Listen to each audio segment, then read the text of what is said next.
इस वीडियो में मैं डिस्कस करने वाला हूं allotropes of fifth A group elements. इसमें एलिमेंट्स हैं nitrogen, phosphorus, arsenic, antimony, bismuth. Bismuth छोड़ के सबके एलोट्रोप्स अवेलेबल हैं। बिस्मथ प्योर मेटल है, उसमें अभी एलोट्रोपिक फॉर्म नहीं। लेकिन नाइट्रोजन गैस, जब इसको हम सॉलिडिफाई करते हैं तो दो तरह के एलोट्रोप्स मिलते हैं, अल्फा एंड बीटा। उसी तरह से फास्फोरस, आर्सेनिक, एंटीमनी, इनके भी कई एलोट्रोपिक फॉर्म्स हैं। एलोट्रोप्स होता क्या है? जब कोई एलिमेंट डिफरेंट फिजिकल स्टेट्स में या फिर डिफरेंट फॉर्म्स में हमें अवेलेबल होता है तो इसको कहते हैं हम एलोट्रोप्स। देखिए, नाइट्रोजन तो गैस है, लेकिन जब हम इसको सॉलिडिफाई करते हैं तो वहां पे क्यूबिकल और एक जो है हेक्सागोनल, ये दो चीजें हमको मिलती हैं। ये देखिए, नाइट्रोजन इन सॉलिड में हमने अल्फा लिया, ये क्यूबिक क्रिस्टलाइन फॉर्म है, और इस सॉलिड स्टेट में ये बीटा फॉर्म जो है उसको कहते हैं हेक्सागोनल क्रिस्टलाइन फॉर्म। कई जगह दिया रहेगा कि nitrogen does not exhibit allotropy, लेकिन दो एलोट्रोप्स हैं सॉलिड स्टेट में, गैसियस स्टेट में नहीं, सॉलिड स्टेट में, अल्फा एंड बीटा, और दोनों के स्ट्रक्चर भी अलग अलग हैं। इसमें हो गया क्यूबिक, ये हो गया हेक्सागोनल। अब ये जो अल्फा और बीटा जो है जब आपस में चेंज करते हैं तो जिस टेम्परेचर पे ये एक एलोट्रोपिक फॉर्म दूसरे एलोट्रोपिक फॉर्म में चेंज होता है, इसको कहते हैं ट्रांजिशन टेम्परेचर। तो यहां पे ट्रांजिशन टेम्परेचर जो है ये -238.5 डिग्री सेल्सियस है। अब देखिए, जब हम नाइट्रोजन को लिक्विफाई करते हैं तो बहुत ही लो टेम्परेचर पे होता है, तो इस टेम्परेचर पे ये सॉलिडिफाई होता है और ये दोनों ही ऐसे इंटरचेंज हो जाते हैं।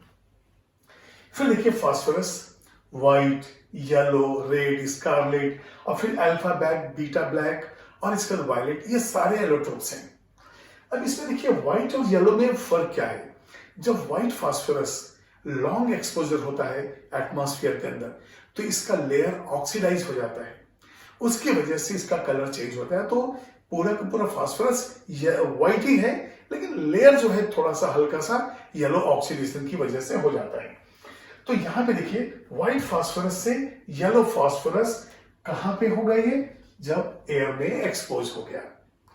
उसी तरह से यहां पे white phosphorus to red phosphorus, यहां पे इसको हम हीट करते हैं और 240 डिग्री सेल्सियस जो है टेम्परेचर होता है जब ये एलोट्रोपिक फॉर्म चेंज करता है। इसी तरह से आर्सेनिक का ग्रे, येलो, ब्लैक है, और एंटीमनी की येलो, ब्लैक एंड एक्सप्लोसिव है।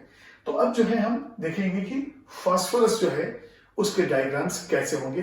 फास्फोरस P4 के, और P4 ही नहीं, P4, AS4, SB4 सबके डायग्राम एक जैसे ही हैं, टेट्राहेड्रल और टेट्रा एटॉमिक मॉलिक्यूल।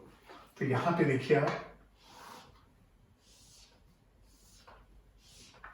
ये देखिए इस तरह से, यदि मैं यहां पे X X X X ऐसा ले लूं तो ये X4 का मतलब क्या हो गया? ये P4 भी है, AS4 भी है और SB4 भी है। मतलब X को हम रिप्रेजेंट कर रहे हैं फास्फोरस, आर्सेनिक एंड एंटीमनी के लिए। तो यहां पे जो बॉन्ड एंगल है ये थीटा होता है 60 डिग्री। अभी बताइए, जब 60 डिग्री का यहां पे जब बॉन्ड एंगल है तो स्ट्रेन होगा मॉलिक्यूल्स में, क्योंकि टेट्राहेड्रल के लिए ये जो है थीटा 60 डिग्री वो स्ट्रेन का जो है कंडीशन दे रहा है। अब यहां पे स्ट्रेन होने की वजह से यदि हम व्हाइट फास्फोरस लें तो ये मोर रिएक्टिव हो जाता है। तो यहां पे लिखेंगे व्हाइट P4, ये जो P4 है white phosphorus is more reactive, ये हो गया मोर रिएक्टिव। अब ये देखिए, जब हम फास्फोरस को हम एक्सपोज करते हैं एटमॉस्फेयर के अंदर तो वहां से यदि डार्क है, यदि डार्क सिचुएशन है तो वहां पे आपको स्पार्क्स नजर आएंगे। ये स्पार्क जो है ये फास्फोरेसेंस कहलाता है। एक सब्सटेंस को आपने एटमॉस्फेयर में रखा, उसका स्लो ऑक्सीडेशन हुआ, और स्लो ऑक्सीडेशन की वजह से जो स्पार्क, जो ग्लो नजर आता है उसको कहते हैं हम फास्फोरेसेंस।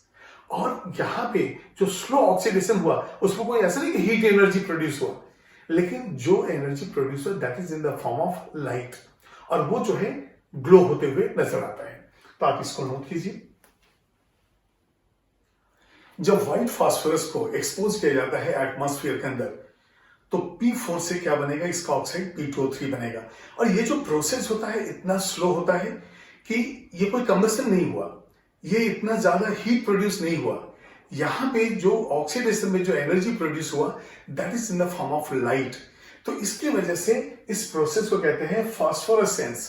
और फायर, लेकिन कोई हीट नहीं, तो कोल्ड फायर। और यहाँ पे केमिकल रिएक्शन होने की वजह से जो प्रोसेस हुआ उसमें ये लाइट इमिट हुआ। तो ये देखिए केमिल्यूमिनेसेंस हो गया, इल्यूमिनेसेंस, और ये हो गया केमी। तो केमी इल्यूमिनेसेंस ये जो है ये प्रोसेस क्या है, white phosphorus glows in the dark. जब डार्क है तो वहां पे फास्फोरस के ऑक्सीडेशन से जो स्पार्क दिखेगा, जो लाइट दिखेगा, वही हमारा हो गया कोल्ड फायर। और ये जो है व्हाइट फास्फोरस मोर रिएक्टिव इसकी वजह से होता है, रेड फास्फोरस जो है वो एग्जिबिट नहीं करता है। ठीक है, तो अब ये देखेंगे हम कि रेड फास्फोरस में क्या होता है। रेड फास्फोरस जो है लेस रिएक्टिव है, और ये टेट्राहाइड्रल यूनिट जो P4 यूनिट्स हैं, टेट्राहाइड्रल यूनिट्स, इनका पॉलीमेरिक फॉर्म होता है। तो टेट्राहाइड्रल यूनिट्स जो है बॉन्डेड होते हैं, और इसको हम ऐसे रिप्रेजेंट करते हैं, जैसे ये बॉन्ड हो गया, ये देखिए यहां से इस तरह से जाएगा, और इस तरह से हम टेट्राहाइड्रल यूनिट्स को हम रिप्रेजेंट करते हैं।